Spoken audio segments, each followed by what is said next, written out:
Well, hello, and we're live at I Love Gay at Home, and today we're with Ravi Roth, live from Los Angeles. How are you, Ravi?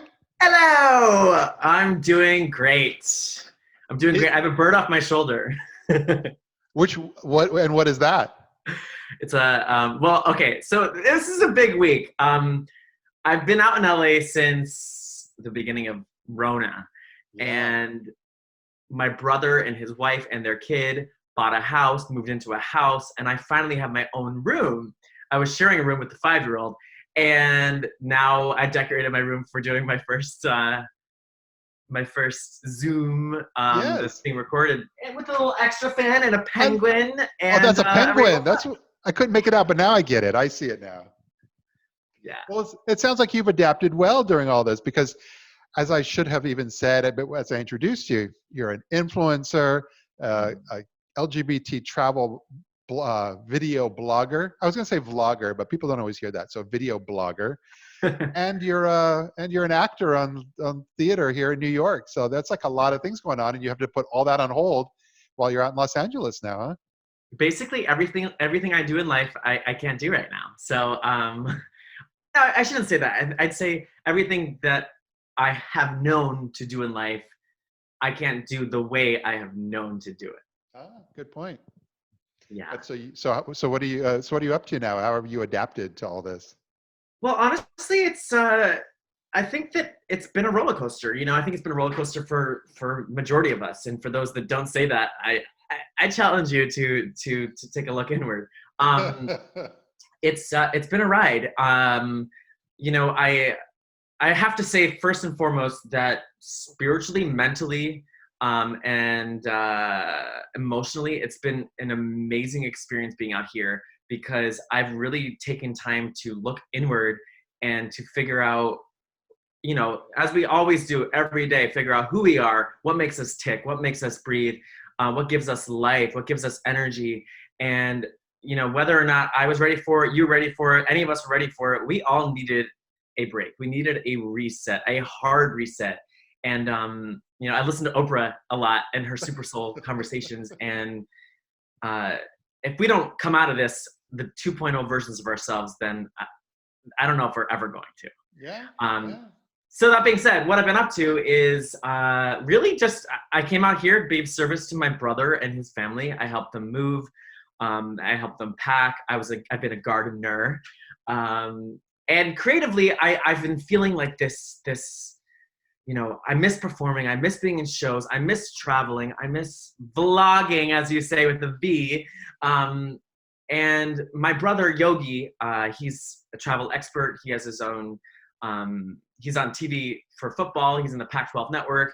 He's a natural host. And we actually started traveling 2 years ago. We formed a pilot. We got a production company. Our show was called Two Bros, One Trip.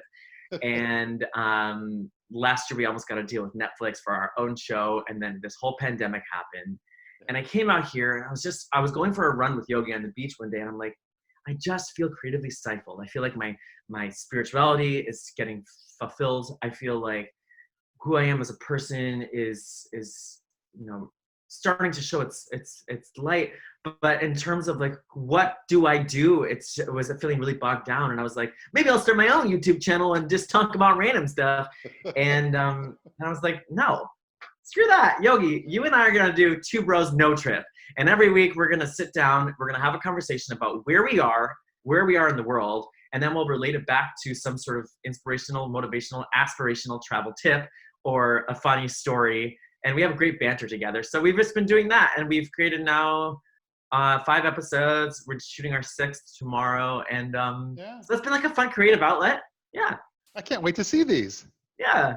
And Yeah. I was in the closing company of Altar Boys off Broadway, and we just put together a kick-ass music video of our commemorating 10 years. And I shot it on the stoop of the new house. So like just trying to be creative in ways that like I haven't really thought of before. Yeah. Have you done any goat yoga lately? No goat yoga. I really Oh, want to see. I mean, Matt, you and I have like this amazing we're the relationship. only people we know that really truly understand the mind and the power of goats. No, that's okay. Well, I have to say that my roommate Zane, He has this, it's not a goat, but he has this sheep. And so, you know, it's the closest I can get to a goat right now. I'll take it. Yeah. But even with some of the video, I mean, you've done amazing work. And in fact, we're going to take a look at some of that just right now. I'm in Glasgow. Glasgow. How was that? It was good. It was perfect. Yeah. Ravi round the world. I arrived in Glasgow. It's freezing. I slept for 3 minutes, and I'm gonna find out where to stay. If you want chic luxury, you must stay at the Climpton Blytheswood Square Hotel with a gorgeous decor and an epic bathtub for selfies. Now let's learn what lights people up about living in Glasgow. What gives you the most life and energy living here in Glasgow? I guess there's always so much to do here. Like, on the scene it's pretty good. Like, you can either go and have a chill drink, or you can have a crazy night out at one of the club nights. As corny as it's gonna sound, the people. Glasgow's fine, the city is alright, and it really is, but the people are very decent. They really are. Glasgow has more green space per person than any other city in Europe. We've got a really wonderful queer community in the local area. It's just great. Everywhere you go, you feel comfortable. Everyone wants to get to know you, so it's just the best place. Food, definitely the food scene. It's all about the energy that this city provides as a whole. Oh, the drag scene here is so funny. It's not perfect. No one's trying to be Philip Lee, no one's trying to be picture perfect. Everyone has their own comedic effects, and it's so funny.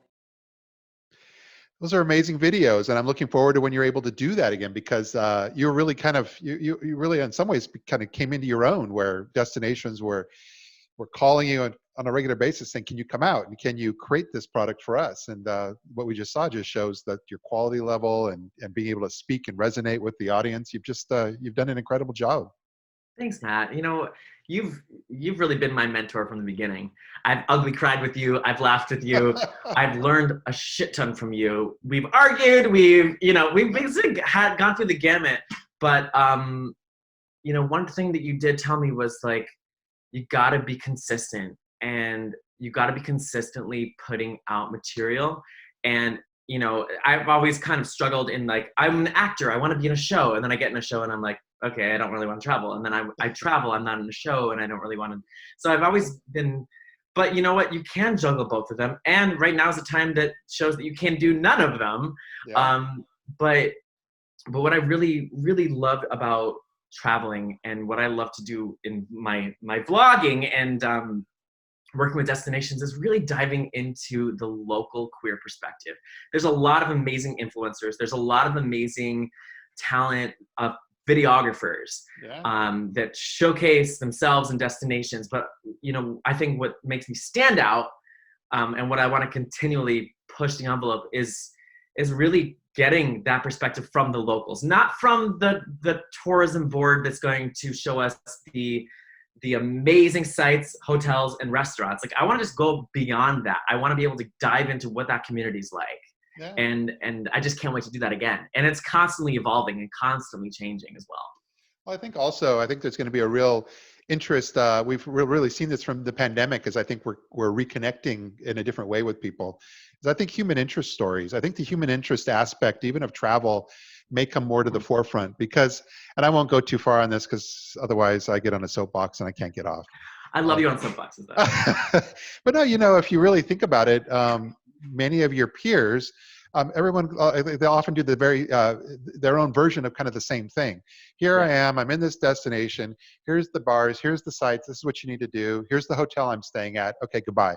And granted, you know, they actually are very entertaining compared to what used to exist, which was just an article with a few photos that said, here's a list of the bars. And so I know I may be sounding a little extreme in that sense, but my point is more of a constructive or positive, that I think that what we're seeing is that the stories that I'm seeing now that destinations are, or even individuals in destinations are putting out there, are very human interest oriented. They're very much from the heart, and they're showing how people, not just people getting out on their balconies at 7 p.m. and clapping for health workers across the board, but just so much is out there. And I have a feeling, and that's some of the, even in the video clip that we just showed, it just shows that that's something else you've already been doing, is really kind of diving into who are the people that make up these destinations and what stories do they have. Yeah. I have a feeling we're going to see more of that.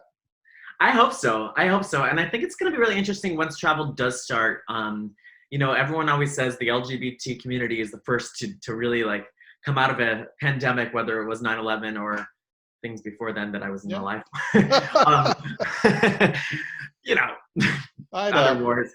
But I do think that we're going to be the first community that we are pretty fearless and we are really bold. And I think we will be the first to travel again. And it's going to be interesting to tell the types of stories that we're going to tell. Yeah. And I don't know what that's going to be like, Matt. I don't know how soon it's going to be, but I, along with a lot of people, are ready for it. And whether that means everything has to change and we do a 3.0 version or a 4.0 or a 5.0, like it's constantly changing anyway.